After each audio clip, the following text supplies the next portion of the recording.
boys and gods of the time stream. Look to your left and try to follow the robot. Look to your right at the really hot bartender. When you're done drooling, grab a chair, conjure a table, and join us to talk about all things the Dungeon Run. Welcome to this amazing special Halloween episode.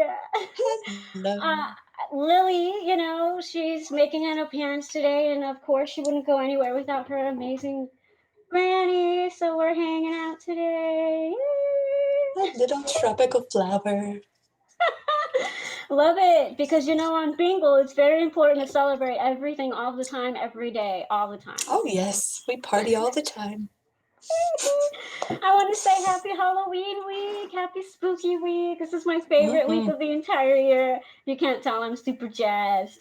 On today's watch party, we are going to have a council with ForestElf, who is someone special today. And then we're going to interview HomeBrewDice, Cat and Ash, who also is going to be something special today. It's exciting. Everyone had to dress up. It's mandatory. I do want to say that Jonathan Clown wanted to be here today, but something came up, as life usually does. But he wanted to say that he loves you guys, he misses you guys, and he'll see you guys soon. So it's going to be the three of us, and we're all hyped up. On top of that, we have some birthdays to go over. Yes. I wanted to say happy birthday to Melchior, to Ouroboros. That gamer share and our only Failwaffle. It's my birthday this week, and I couldn't be more excited. Yes. Thank you. I didn't have a song for myself, so, but happy birthday, seriously, to Melchior and Ouroboros and that gamer share, y'all rock. On top of it being the spooky watch party, the Dungeon Room tomorrow is actually doing something special. Joey, you want to hit it?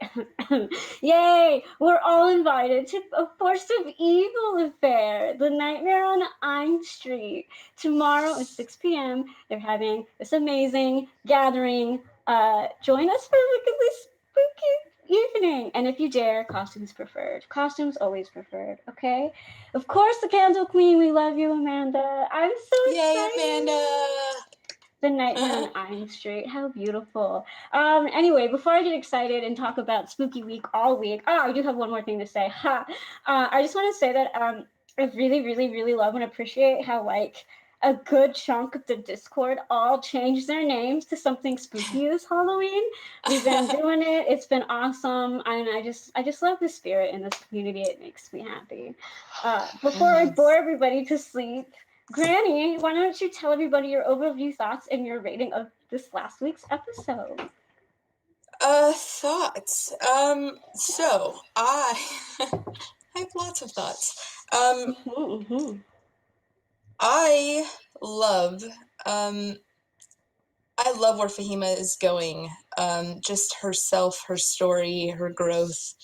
I love everything about her right now. I'm loving me some Fahima currently. I love it. I liked the meetup. I have some other thoughts about that. I did like it in general. There were some good things that happened and some other things.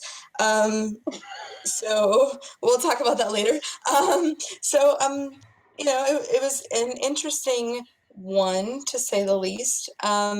I'm going to say my overall rating would probably be an 8.4, which is odd, but yes.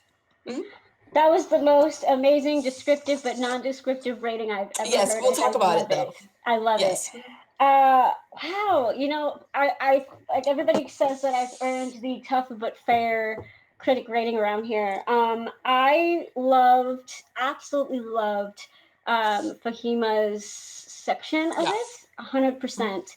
I really enjoy the fact that it's intensifying, and it's almost like a mind game between her and the rest.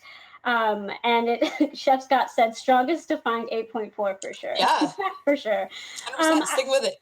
Yeah, so I really love how it's intensifying. And here's the thing, it's a slow burn, but I'm all about it. I'm feeling the burn. I'm feeling the intensity rise. I'm feeling just everybody's playing mind games. Absolutely love it. I did have very mixed feelings about the Winkberg thing. Loved how they incorporated yet again a card into the show. I thought it was amazing, and we've been joking about doing the Winkberg party for a while. My only downside is, for me personally, I don't think I was ready for them to get together just yet. I know, Captain of Team Force of Evil, I really wanted them to be more in the dark from each other just a little bit longer. So that would be the downside. But the whole conversation and the whole party scene was amazing, and we will talk about it. And then as far as the ending, James is fantastic. So Yes. I overall really enjoyed it. I'm gonna give it a solid. I'm gonna give it a solid 8.5. Solid 8.5. Hey, man, we're close. It's close. I was gonna give it an 8.7, but I know you were. But we'll talk about it. We will. We are definitely going to talk about it. Chef Scott said that hesitation by Fahima to give up the orcs. Yes. So the ores. Yes, we're gonna dive into it. Fimix said another 8 out of 10. It was really good. And Vesikil said, personally, I was happy it wasn't an overly emotional episode. I thought it was emotional, just in different ways. It wasn't like a sad. Definitely emotional, at least for me. Yeah. Don't forget about next week, by the way, before we go further. I did forget.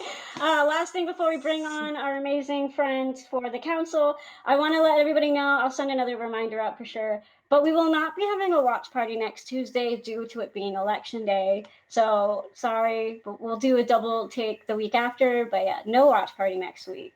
Aura Burrows said Waffle gave a high rating, and we sure it's her and not her evil twin. I don't have an evil twin. I mean, I do actually, but it's not who you're thinking of.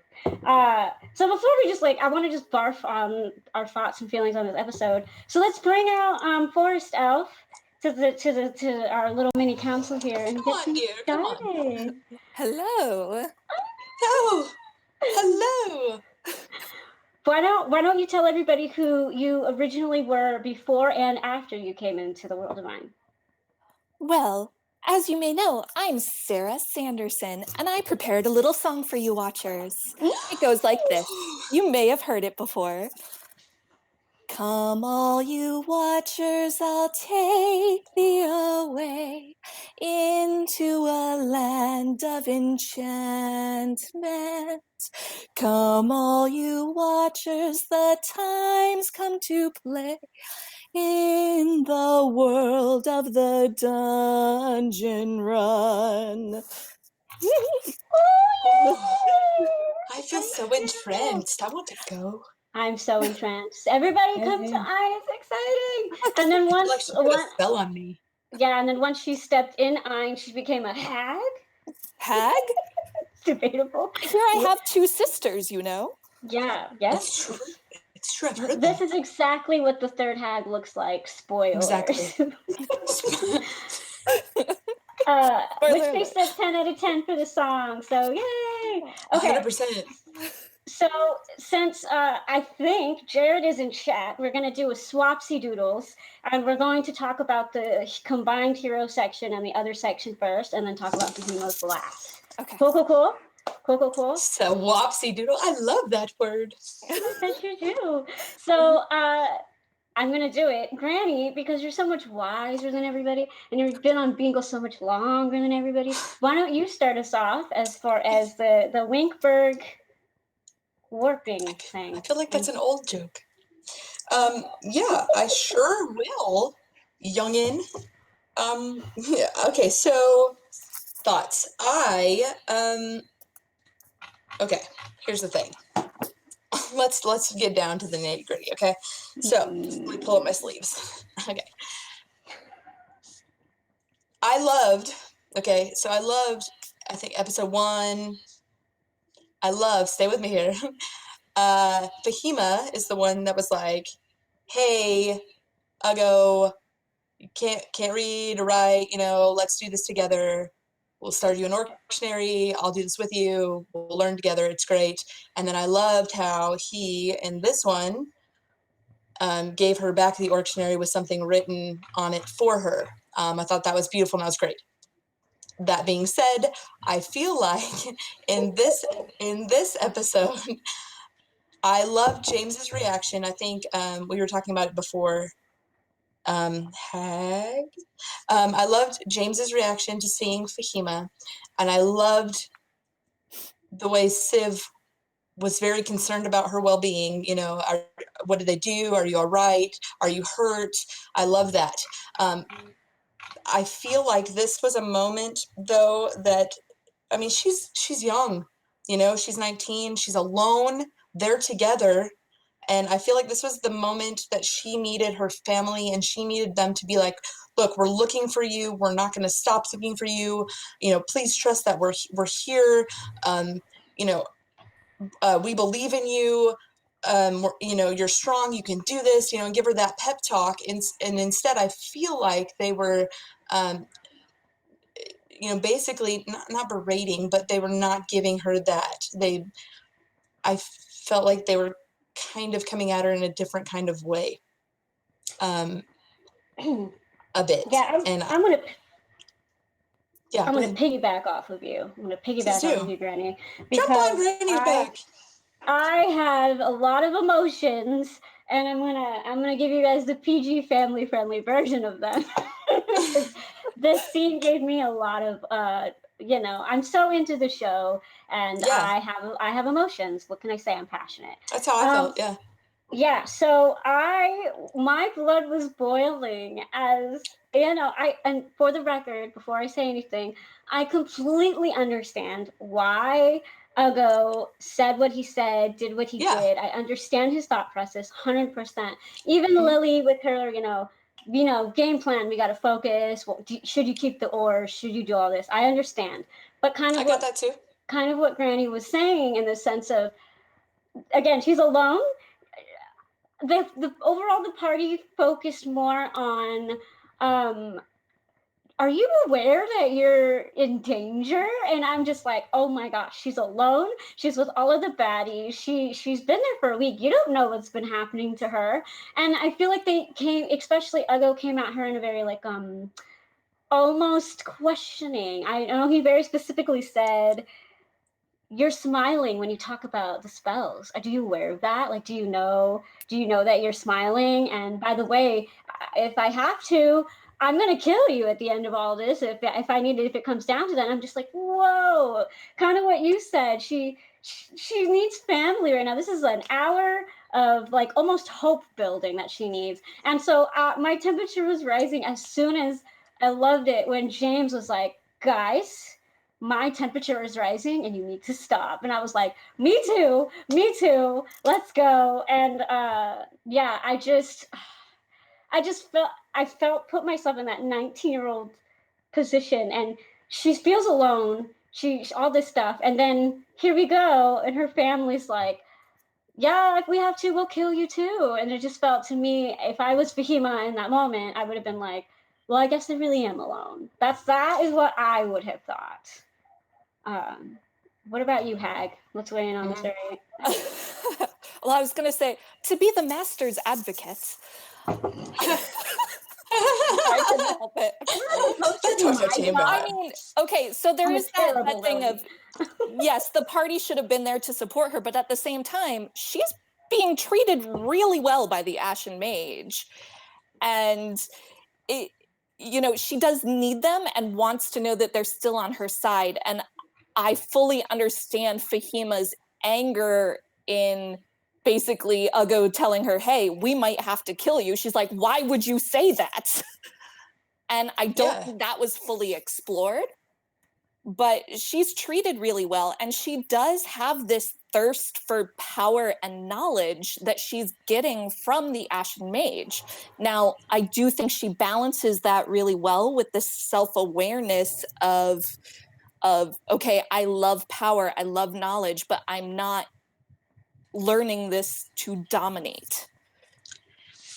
But it seems they don't know that. They're coming at her from a different way. Do you know what I mean? Like they're not. I mean, she did say, I'm being treated like an apprentice. Yes. Well, yeah. When they asked, are they hurting you? Yes. Yeah.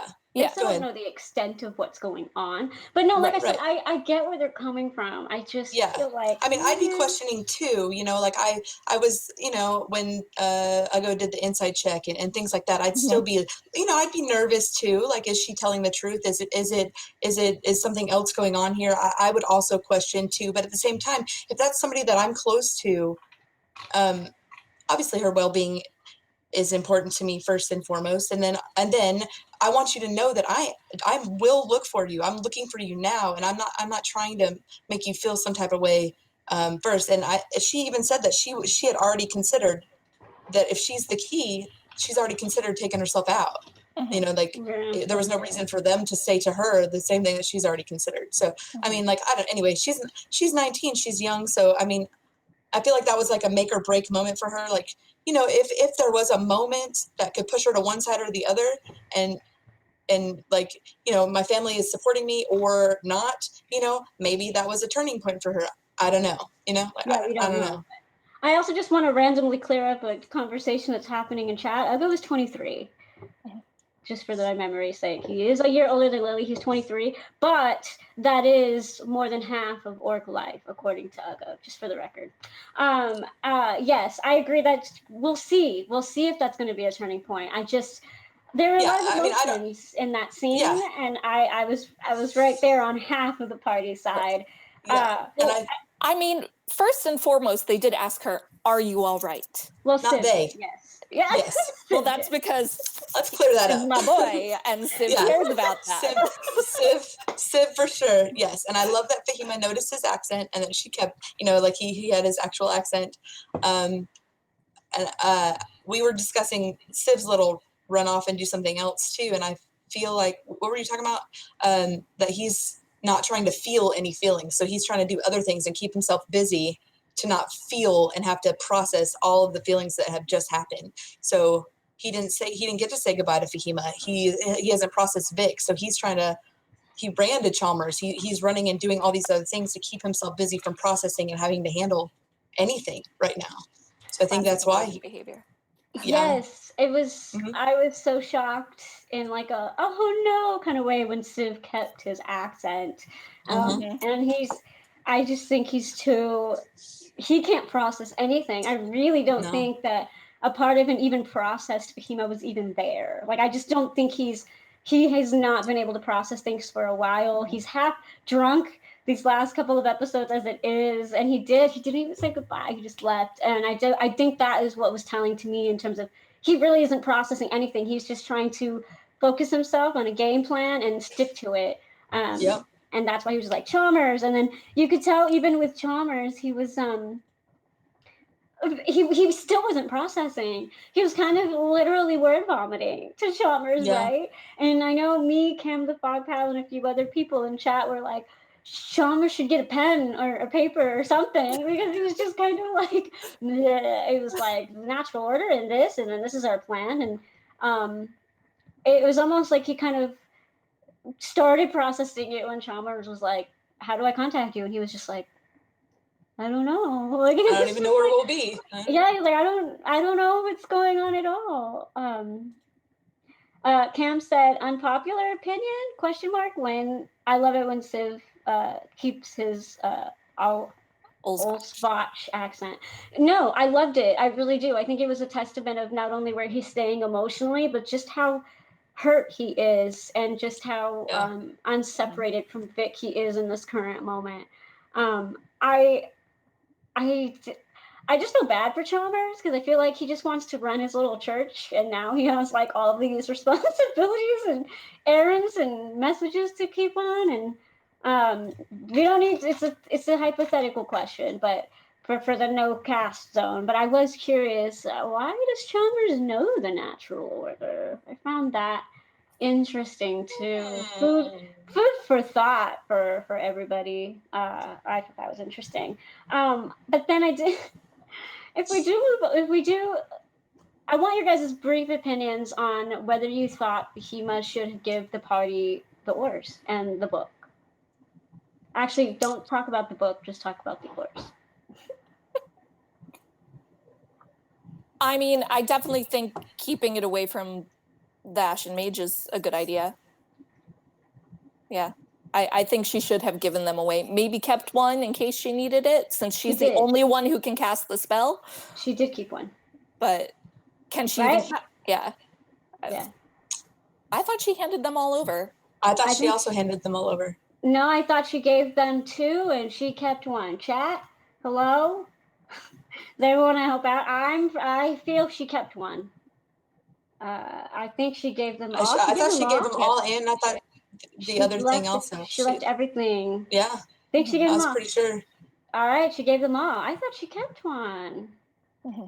Oh, okay. So, what do you think the party? So you think it was good that she gave them all and the spell book to the party? Are you both in agreement to that? Like questioning. Well, yeah. I mean, because we talked about that before, and I would rather them not be in the hands of the Ashen Mage if that's where this is going. You and I talked about, I don't know, are we talking about this right now? You and I, is this for right now, or? Yeah, I just want to know. I just want to know yes or no if you think that the yes, I think it's good because you're going to the other Fahima conversation. Yes, I was going to cross over, but we'll wait. Yeah, just wait. Yeah, I just yes or no, and then you can answer later. Yes, give them up. Okay.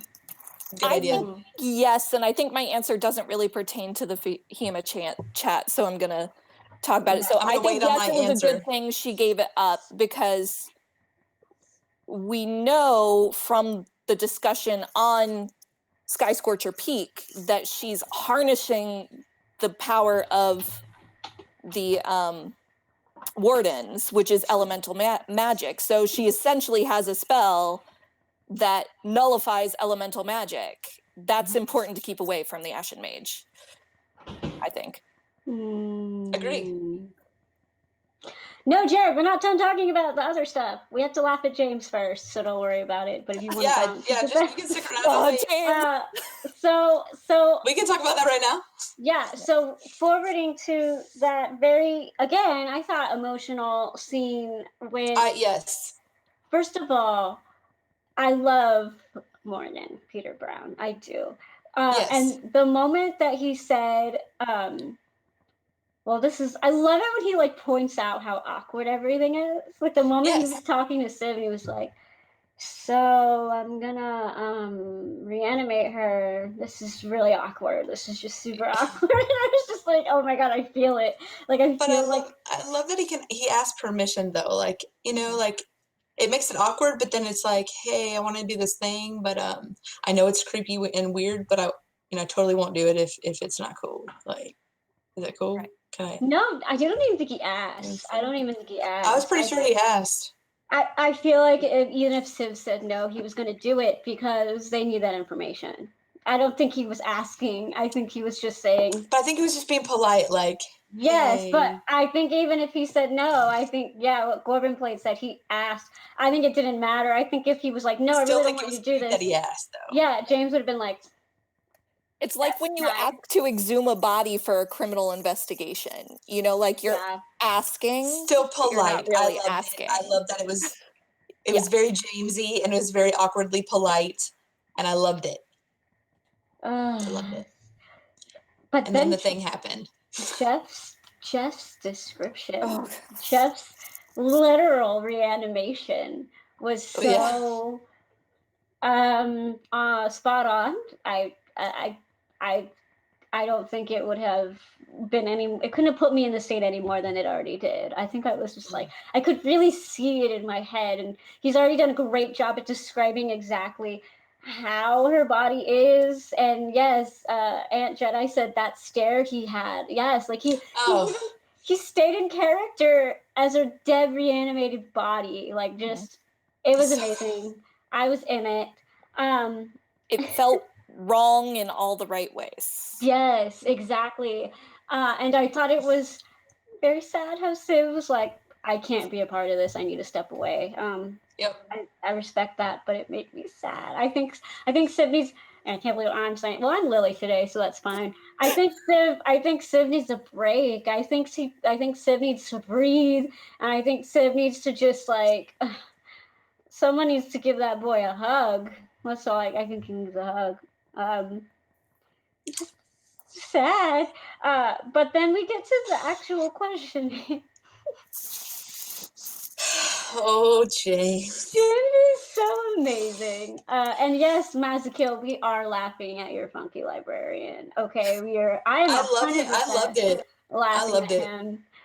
It was just so funny to me how he literally takes the time to tell Otto exactly what happened and why it counted as 2 questions, and how they didn't get the answers. And yes, Renee, I saw what you meant. She said, "Where is the Ashen Mage's hideout, comma, do you know where it is?" Do you know where it is? And I was like, no, just stop. No, just stop there. Stop there. No, it was bad. Oh. And then it was funny to me seeing like James wait. He was like, mm-hmm. He was just waiting for her to keep going, and Jeff stood his ground, and he was just like, he's like, yup. Yep, I know where it is. Just stared. Oh, and then Morgan's like, oh. And then even after when you asked this, I'm still laughing about this. Like, I laughed for about 20 minutes afterwards. I thought it was really strange how it could be this serious, intense moment. This is like the moment where the heroes are gonna find out how to save the world, and all they gotta do is ask one question, and they fail. And it was just, I don't even know why I was laughing, because it was a very serious scene, but it was so funny. And then even at the end, when James did it again, he was all like, "Do you know the Ashen Mage's weaknesses?" And he was just like, yep. Yeah, I do. Does she have weaknesses? Yeah, yep. she sure does. It was just like, even then, it took him a minute. He stood there, and He's then like, he was yeah. just kind of like, oh, yeah. He was like, I need you to tell me. It's like, that's not a question. Oh my god. Chef Scott says, never let James cast Wish ever. And it was so good though. It was so good because I mean, it was the first time he had used it ever, and like, you know, as a player, you're just like, oh, I did the thing. Yes, Timmy. What is your favorite color, and do you have a favorite color? Exactly. If I ever get the opportunity to interview Morgan again, the first thing I'm going to ask him is not what he's feeling, but if he has feelings. It's very important. What are your feelings, and do you have feelings? Anyway, we laughed because it was such a funny, I love him. Relatable, such yes. a real life thing to happen. It was such a, again, I love James because he's so human, and I've said this, it's on record, I've said this months ago, that one of the reasons I relate to him so much is because he doesn't come off like this fantasy character. He's literally this normal human who's thrown into this epic fantasy story. And this is definitely one of those examples where I was just like, that was an everyday human thing to do. And oh man. But I did want to ask you guys briefly, what did you think of the questions he did ask? I'm not attempting to ask, like, because he hadn't written down, he was ready.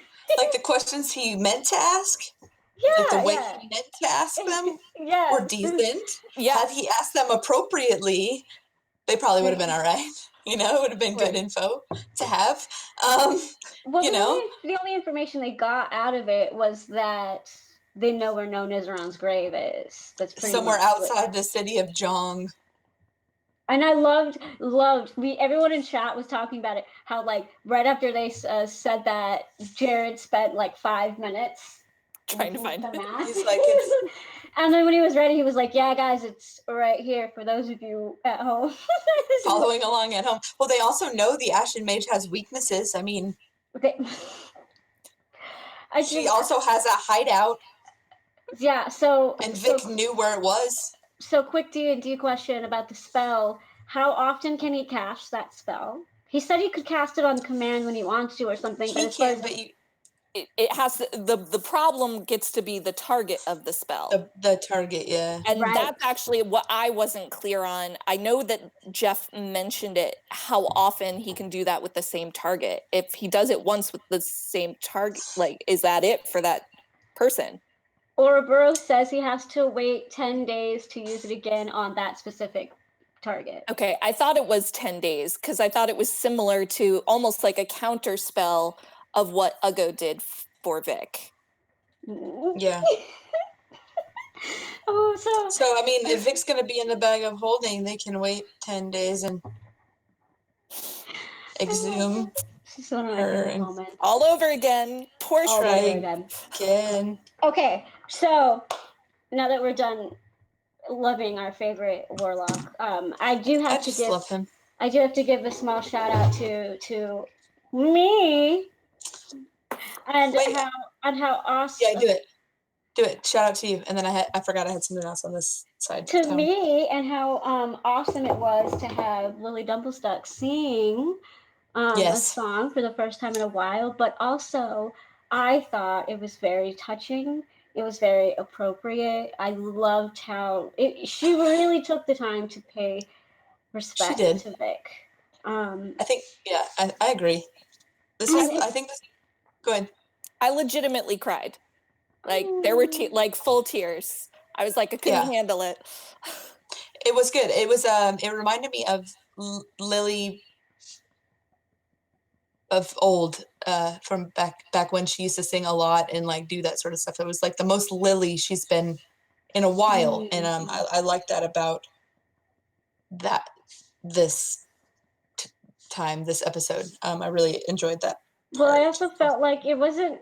I don't even think it was an like respect to Vic per se. I really think it was Lily respecting Civ and his feelings. I mean, she even said, "You wouldn't be the same without her, so we'll remember her name." And I love kind of I think what you were saying, Granny. I love how she even used the format of one of her old songs. Like I loved that. I loved everything about that song.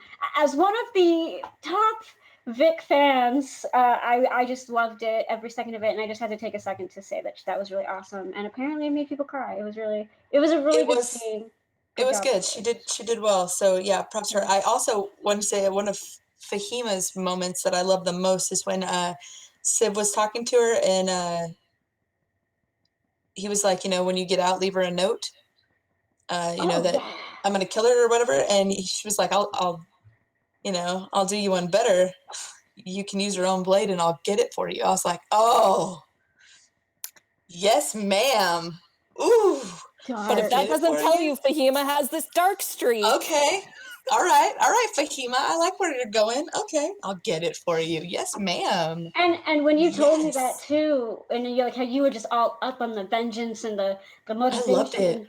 I was definitely more like I went to the more emotional side. I was like, oh dang, like he's still so pained and so hurt that's where he went, like, I'm gonna kill her. And I was just like, I mean, I loved everything about that too, but I like that Fahima was on board and was like, yeah, I'll do that for you, but I'm gonna do you one better, and I'm gonna get her blade for you, and you can get her by her own blade. I was like, yes, ma'am.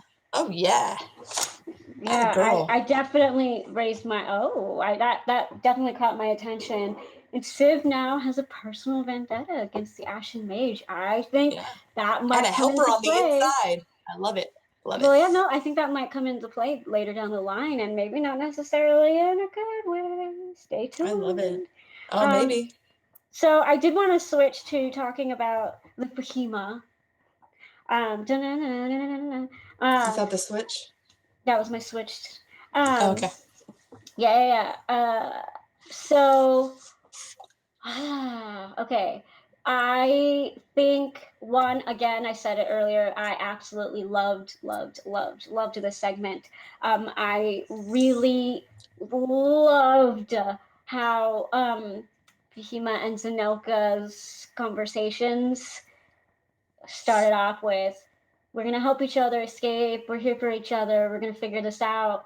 To Zanelka, we can just stay here. We can just if they'll let me out of this cage, we're fine. We got this. We're monsters. Let's just be us. And Fahima's slash JLP's kind of genuine reaction to that, and she was just like, I don't know what's going on right now. Loved it. It was tension building. It was confusion. I absolutely loved it. I don't want your guys' opinion.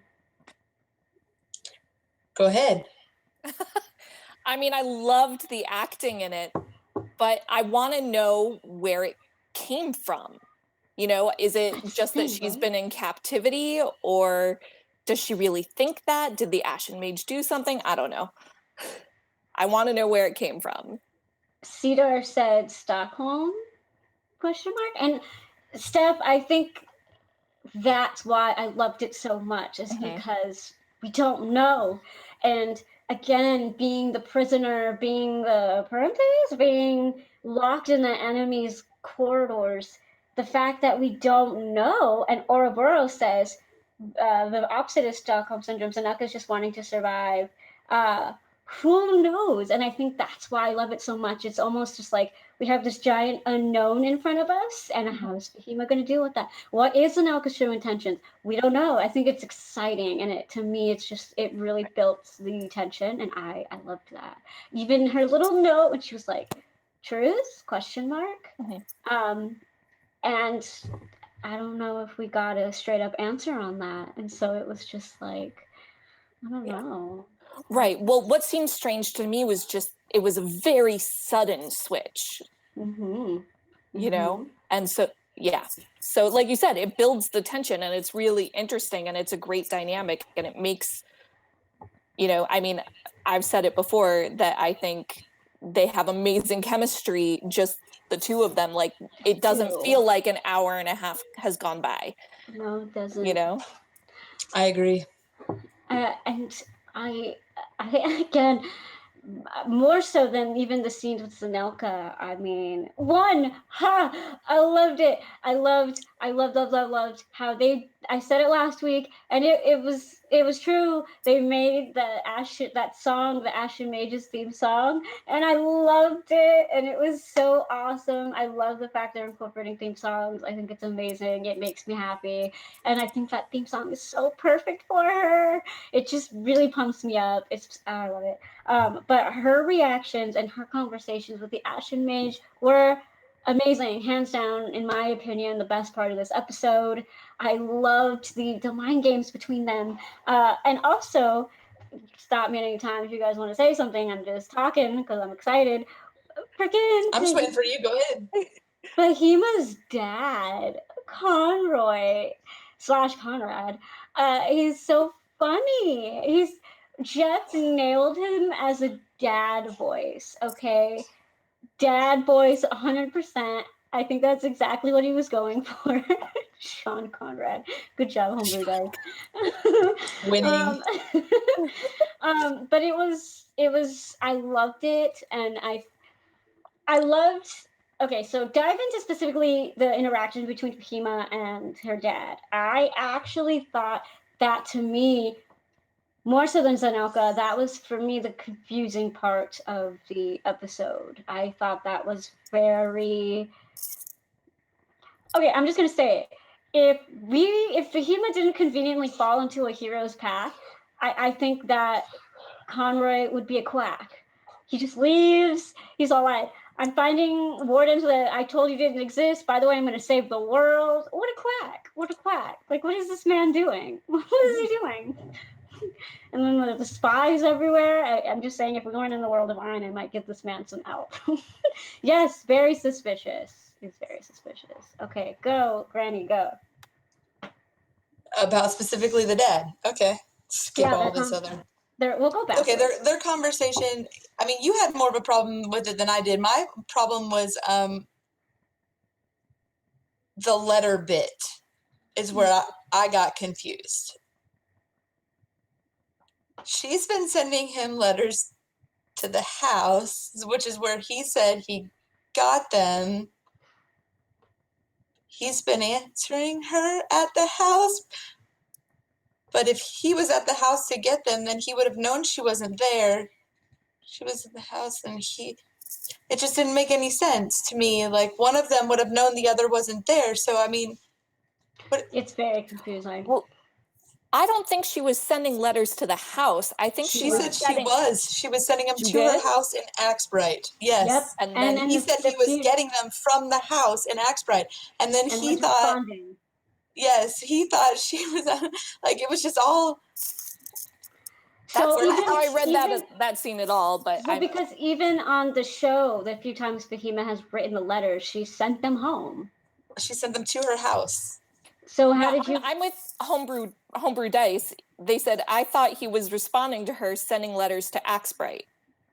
Right. So how was he responding to her at home if he was sending the letters home? I was always pretty sure she was sending letters to his last known location. She doesn't know his last known location. That was the whole she was point. just sending them to her house. Yeah, because that was her whole point. She didn't know where he was. She didn't know where he was. Yeah. So she left on this adventure. She didn't know his last known location was the house. They took off. He just took off one day. I was very confused. That was my main thing. But other than that, the whole conversation was fine to me. I didn't have an issue with it because if Calcutta is sitting right there with me and listening, you know, she's listening in. Obviously, I'm going to try and be as cryptic as possible, you know, like I'm going to try and not let her know, you know, like I'm going to try to not let anything by. But I also want to try and make it seem like I'm being cooperative, you know, like I don't want her to think I'm not being cooperative, you know. 100%, and I loved it. And that's why I loved when she was like, I'm gonna drop my concentration. Oh, my dad. You know, I loved it. I loved every part of that. And she was like, I can't. I'm just not as amazing as you. I just can't. You know, and I was like, yes, that a girl. Look at you. Yes, it was Fahima following through on her, like, I'm going to play the innocent act. I'm going to play the weak act. And it was her taking a stance in that direction. She was like, I'm not as strong as you. It was totally a mind game. It's my dad. Yes, it was so amazing. What confused me was the different tones in the. She started off by, Dad, where are you? And I'm thinking, girl, you don't want him to answer that. But then when he said, like, I'm not going to answer that, they're spies, you know, which is, I loved it. But then she changed her tone and she was like, Dad, don't you care about me? Why won't you tell me? And then she went from, I'm fine, or that's relatively speaking, that's all relative, to, no, Dad, I'm in danger. And I'm just like, oh, what are you doing? Like, I don't know. I just felt if she were to turn on the dad switch, those were the comments that were going to do it. And I don't think you want him in dad mode right now. You don't want him to go and find you. You've made it very clear you do not want the Ashen Mage to find you. So I just felt it was a little like confusing in what she was trying to get from her dad. Hag, what are your thoughts on this conversation? So I think that it actually made sense from a character standpoint, because on one hand, you have Fahima, who legitimately wants to know where her dad is. It's the whole reason she left Axbright in the first place, was to find her father. And then there's this aspect of, oh, the Ashen Mage is listening. And my dad's saying he's doing something regarding the wardens, but I also have to make it look like I'm trying to get what the Ashen Mage wants. Yeah. So it's I don't think Fahima was 100% sure on what she was trying to do, but she was doing her best with all these layers that were going on. Also, I think by this point she had already talked to Zanelka, right, about the lichens and what they knew about wishes and stuff, right? So she had already had that realization about all of that. So I think she had that probably and was like mulling that around also, maybe. So I mean, I wouldn't want her to find my dad either at that point. No, yeah. And I'd be like, oh, where are you, Dad? Oh, my dad. Yeah, it's a combination of really wanting to know where her dad is, but also knowing she can't actually find out as long as the Ashen Mage is there. 100%. And it was such again, I loved that scene. And even just the Ashen Mage, like, go on. Go on. And then the Ashen Mage playing mind games Oh yeah. by her frustration came out, and Yeah, she lost her cool for a sec. Yeah, she caught herself and was like reeling it back. She's like, "Oh no, you're right. It was too soon. I shouldn't have done that. My bad. I mean, you're right. We'll try again." But I feel the Ashen Mage is fully aware of Fahima's games, but she's also playing the mind games back, and now they're just in this tug of war of this like fake mind gaming with each other. They're both pretending to be all like buddy buddy, and I love it. I love that dynamic. Oh yeah, it's great. So much, and I can't wait to see where it goes. I love it. Witchface says, and her enemies use them. Yes, because Fimic said that he thought it was interesting that because the dad was surprised that she even knew such an advanced spell. And then Witchface said, yeah, because her enemies use them. I think that might have been a red flag for him altogether. Mm-hmm. Yeah. Well, and even I would argue that the Ashen Mage doesn't think Fahima's playing mind games with her, but Really? I think it comes from a place of just mistrust in general, of she's not going to fully trust Fahima because that's not in her character. But I do think, you know, Jeff did not succeed in his insight check. So he believes that Fahima is being truthful. She did. Whether or actually not got she 19. fully trusts her is another matter entirely. She got a 19. He technically passed that test like no other. We'll see who's right on that. I think maybe I'm giving the Ashen Mage way too much credit, but I think she is. This sounds like a human talk. Yeah, Morgan, you missed it. Sorry. Bye. I think she's all about it. I think she knows everything. I don't think anything is flying by her whatsoever.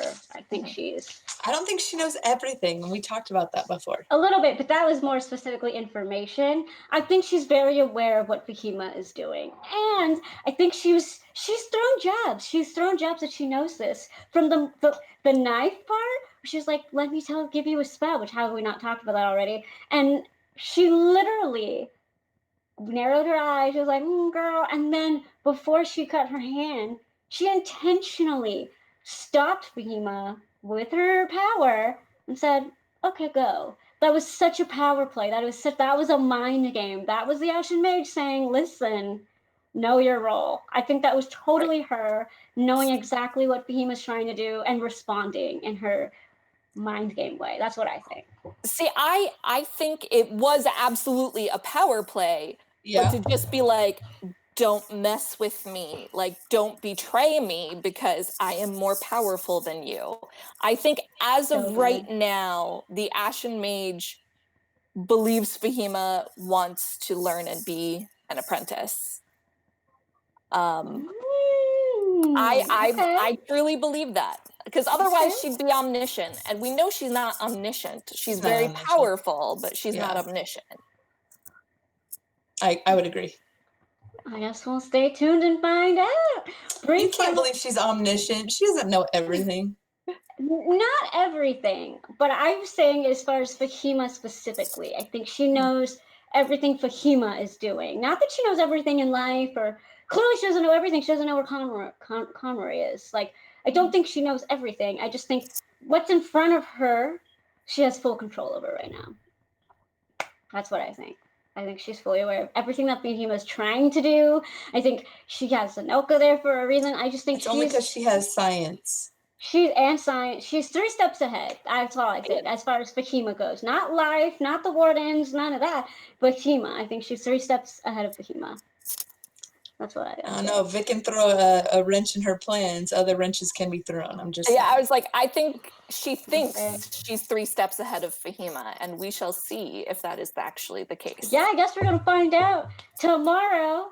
But we are running a little on time as usual. Thank you so much, Hag/ForestElf/ForestFiend/Steph, for joining us today. You're beautiful. You are beautiful and you are amazing. We're going to show some quick amazing Inktober art, and then bring on our guests because it is way too late over there as it is, and I apologize for making them stay up till 1 and 2 in the morning because they're from They're the amazing, though. UK. Worth it. They are. So let's bring on some quick art real quick, and this is from Bubble Goomy, and it's I can't remember the amazing hashtag she put on it, but it was like squalish. It's the Embrace the Squalish one. Yes, embrace the squalish, and I love it so much. It's amazing. It's amazing. She's amazing. Yeah. Uh, this is from Game of Choice, and it was his Force of Eagle submission. I love mimics. I think they're amazing, and this was just They're fun. mean. I love them. They're meanly amazing. This is from that user, I can't pronounce his name, Quinlix, I think. Quinlix. And I think it was clearly Claudette right before she sacrificed herself. And it's a very, very nice drawing. Y'all are too good at artists. And I think this is ages 13, I believe. Yeah, it was. And what an awesome James. He even drew the glasses. Blast. We're bringing the glasses back, guys, because he has them. I love It's it. like a 007, but not really. And this one is from Civ Vicious, his second sculpture made completely by hand and painted himself of Bargain. It's just badass. I don't care who you are. It's just amazing. It's just badass. Yes, it is so good. This is from Phoenix. This is from Phoenix Blaze, and I thought it was a beautiful scene, especially the little meep in the corner. A lot of emotions on that drawing, and she's so good. She's so good. And this is from Pam the Fog Pam. I love this picture, and I think it's priceless, and I want it on my wall. I think I love their relationship. Yeah, Zanuka's all turning human-y. 100%.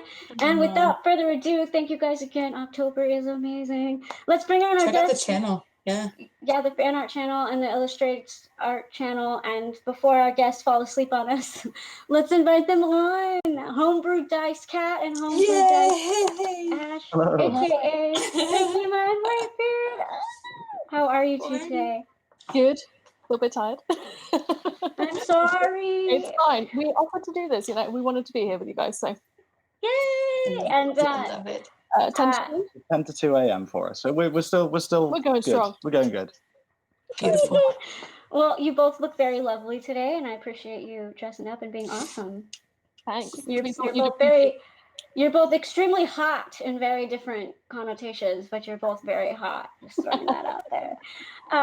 Why don't you guys start by telling us, one, because I'm a sucker for it, tell us a little bit about how you guys met, and then how you guys got into the show.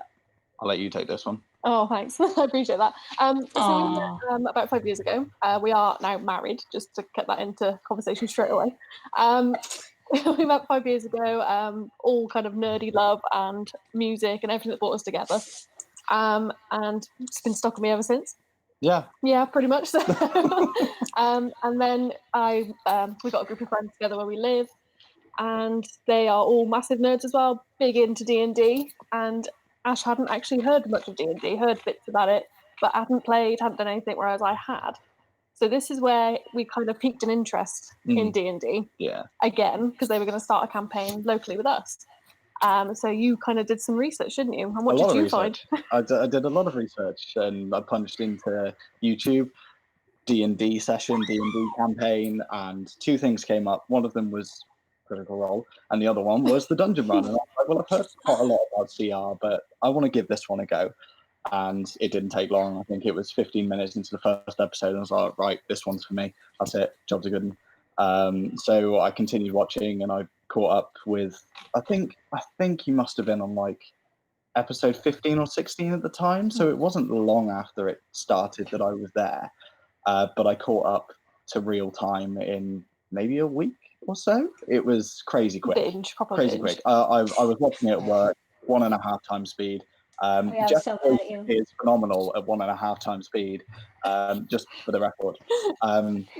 And yeah, I introduced Kat to the show then, because I was like, well, I found this amazing thing, you need to watch it and stuff. And it took you maybe a few episodes. Yeah, I got into the swing of it because it was so incredibly done. I was used to having to imagine absolutely everything, but with the cast and the crew being able to just put something so visual on screen, it was a completely different world for me. It was like my mind was opened to D&D.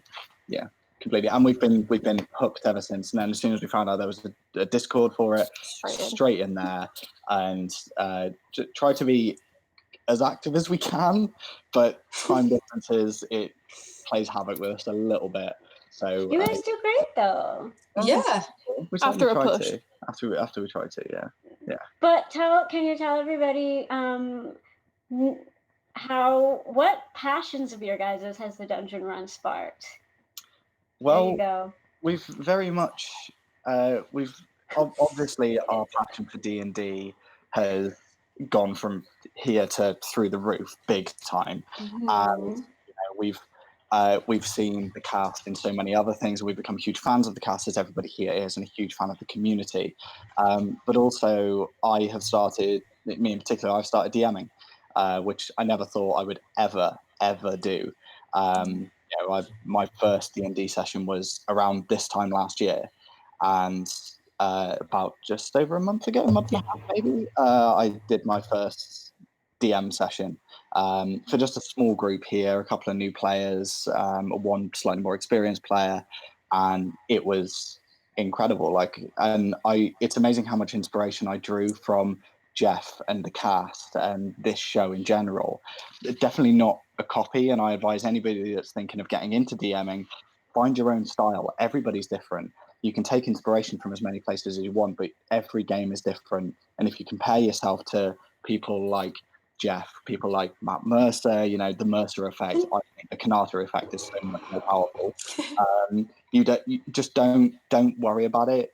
The idea is you're there to have a good time. As long as you're doing that, you're a successful DM. That's all there is to it. So just have fun with it. And that's what I'm doing. I'm having so much fun with it, even though I had a session on Saturday and I had my first character kill. We'll just glaze over that.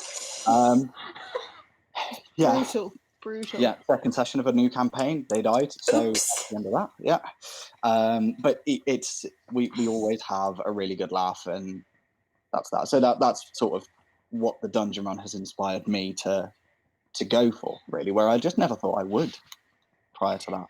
Yeah, and I think it's adorable how it basically switched, because Kat was the one that was in D&D, and she was like, we should get into it. But then you were the one who no, you have to watch the show. And I love that. You guys are so dang adorable. And I thought it was too cute. I was thinking you could share what your Friday evenings look like, because that just makes me smile. Friday evenings, we clear schedule. Nothing happens on Friday evenings. 4 p.m. 4 p.m. our time. Premiere starts. That's us done. Yeah. Friday evening. We plan our tea, because it's 4 p.m. for us. We plan our tea in intermission, so we actually get the oven on before, we get it all cooking, so we've got it ready for the second part of the show. Perfect. I've just seen in the chat that Ouroboros is saying, wait, is Whitebeard cheating on Waffle with Fahima? No. He's always They're just hanging out. Yeah. It's just chilling. Whitebeard is spoken for. We don't need to go over that again. They're hanging. If you ever do that again, I'll kill you. What he said. No, we are very much. Anyway, what were you saying? Just blushing. Interview over. It's done. Yeah. Jess is done. She's done. Oh man, that was amazing. So I guess the other thing to bring up that's happened as a result of the dungeon run, which is quite an obvious one, which I completely overlooked, is we started making dice, which is where Homebrew came from. We started the end of May when we started, and it's gone crazy. We've got many people asking for custom sets of dice, which is epic. That's where we start. That's what we want to do for people. We've got massive plans for the future, and we've got something that we want to show off to the watchers here as a little sneak peek. This is something that we're doing for the cast. Now, you may have seen in the Discord that I've put teaser shots on there of sets that I've done for the cast, and we wanted to show you what we're doing for sponsor segment. Not sponsored, not a plug. I just want to sort of show it a little bit because we're very proud. So we are making each of the cast a dice box with a custom set of dice, and this is Jeff's. So I must say a huge thank you to Jess for the The inspiration, idea. because we were so stuck with Jeff, because he's got obviously so many different characters that we couldn't pin down a dice set to an individual character, and we were thinking, well, do we do an individual dice for 7 different characters? And we were like, oh, that's going to be crazy work, absolutely crazy work. So we got in touch with Jess, and she was straight away, just force good, force good, force evil. That's it. You just split it down the middle. It's like, So we've got that's like genius. So purple dice. force of evil D4, Got some force of good gold dice D10. with a little sneak peek of the ink there. Ooh, sneaky. I love Come it. on, that's so Then cool. we did a little bit of a mixture. For the D20, D20. it is split half and half. So your unlucky number 1 is your force of evil. Ignore the Ah, Yeah, these are Come just on, that's so good. Yeah, and I do just want to say I'm sorry to the cast for how long it's taking to get these. I've been messaging, I've messaged Morgan, Katie, and Jared about their sets, and that was quite a while ago. Lots of stuff's happened, so we are still working on it. I promise we are going to get it to you. There's all sorts down here. We're just we've got loads, but it's just going crazy. So we're still working on it, but it is taking We will a bit get it longer shipped to America. Yeah, we're going to just send all of them at once to all of the cast, so they've all got their nice new dice box with a custom set inside as well. So it's amazing. and thank you to the chat for all that really those lovely amazing. comments. I really appreciate that. So yeah, because it's awesome. You guys are really awesome. But I someone who's done the same, it's just so crazy how one show can spiral into so many different passions. I mean, when we were talking about it, you guys were saying, especially you, Ash, wouldn't be into D&D. You guys wouldn't be making dice. I mean, it's literally changed your lives in so many ways. absolutely, and it's as much about the community as it is about the show. The show gives us the story, it gives us the world that we can be in. Jeff and the cast allow us to be in the world with them, standing next to him in that situation with them. Mm-hmm. The community is where we can talk about it and get to know each other and sort of open up a little bit. And Jess, I mentioned to you when we had the chat beforehand that it's such a diverse group of people we've got that otherwise may not have met, like may not be interacting with each other or may not whatever. And it doesn't, when you're in the dungeon run, it doesn't matter where you're from, who you are, what your interests lie. It brings all of that together and you can just be yourself no matter what, whether you're hugely anxious, you have social anxiety speaking to people, or whether you're a crazy outgoing person that talks too much, me. And I don't know what you're talking about. It just doesn't matter. You can be yourself, and you know that every time you jump into the chat, you're going to be valued and you're going to be loved by everybody there. So it's incredible. It really has changed our lives for the better. Definitely For the better. Mm-hmm. Couldn't have said it better if I tried. I really couldn't. No, you couldn't. Oh, we I got couldn't. balloons in the chat. That's awesome. I know, I see that too. Thank you guys for all the balloons. We just love these two. I think it was ForestElf in chat that you two are hanging out because you two are the 2 captains. Hey, see, didn't think of it that way, But that is my man. Let's just leave it at that. Yeah, anyway, I can't follow that, so I had to segue elsewhere. But I don't want to keep you guys up too much longer. But I did want to give you guys a chance to briefly talk about your favorite parts or favorite scenes from the show. We dived way too much into it when we spoke because you guys are just amazing. I can talk to you all day. But I just wanted to give you guys a chance to shout out either your favorite moments or your favorite scenes before we let you go to sleep. Ladies first. Ladies first, thank you, dear. As we previously mentioned, I have a very, very much a little love for Civ. It's huge, actually. I'm saying little, it's huge.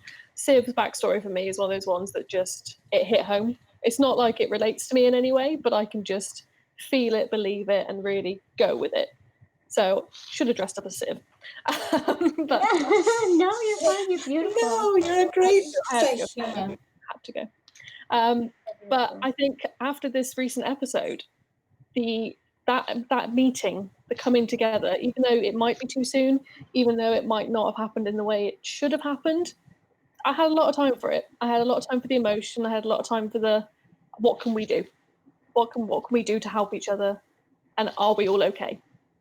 And at the end of the day, that's what they are. They are family. They're not just players playing D&D. They are a family, and you could feel that. And that, for me, I would say, is probably up there with my favourite moments, for sure. Oh, they did try to end the scene, regardless of what they said to each other. They did try to end it with "I love you, no, I love you." They did try to end it that way. Yeah. Oh, well said, Kat. What about you, Ash? Well, yeah, it's really difficult. And again, when we chatted for however long it was, I got lost in the realms of time. My bad. Yeah, I mentioned apparently quite a community favourite is changing snare to spare. Like, that was a huge moment for Fahima, and I found that to be not only an amazing thing for her to do as a character, but also her development as a player. Like, she was thinking out of the realms of, I can set stuff on fire and I can attack things and I'm really powerful. As a wizard, it was more, how can I change the world for the better? How can I make a difference that's going to be appreciated by everyone? How can I be something different to what people are trying to pigeonhole me to be? Which kind of has, I guess, in a way, undone itself a little since then, in a way. But it's really difficult. So I think that moment stands out for me, but also in terms of like an ongoing favorite thing, it's got to be Fahima's character development. For me, that is absolutely massive. It's crucial. It's one of my favorite parts of the story, I think.